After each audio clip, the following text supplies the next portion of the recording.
Good morning. Thank you for joining me today on Word for Living. My name is Della Peterson, and I'm the intern at Faith Community Church. And today I'm filling in for Sandy. So we're going to be talking about loving your neighbor and what that looks like.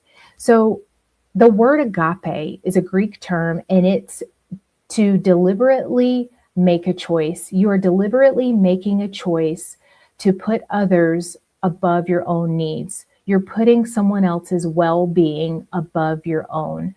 So this is not an emotion. You cannot command your emotions, but you can command the decision to love. So we're going to read in Matthew 22:36-40. And it says, "You must love the Lord your God with all your heart, all your soul, and all your mind. This is the first and the greatest commandment. And the second is equally important. Love your neighbor as yourself." So this is not an emotion. We cannot command our emotions, but we can command the decision to love. You're making that decision to show compassion and to put that need above your own. So biblical love, it says in John 3:16, "For God so loved the world that he gave his only begotten son." So God seen a need. He seen an opportunity for a need. He had compassion, and he sent his son for each and every one of us. Now, God did not like this. It was not a pleasant thing for the Lord. This was his only son, and he sent him on the cross to die that death for each and every one of us because he loved me and you so much.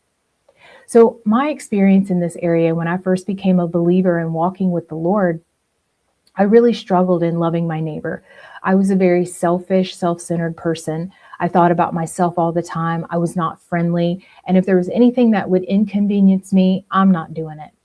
So loving my neighbor was something that I was like, oh, that's impossible. And it wasn't until I had a true revelation of God's love for me. It wasn't until I understood what biblical love was. And when I understood how much God loved for me and what he did for me, loving my neighbor was easier. I understood what that looked like. And it just really opened my eyes. And it wasn't something that I could do in my own strength. I needed the Lord in this area because I had tried. I had tried to love my neighbor, love that coworker, love that family member that's hard to love. And when I tried to do it in my own strength, it was more frustrating and it made me more angrier at that person. So it wasn't something that I can do in my own ability. I needed the Lord in this area. So who is our neighbor?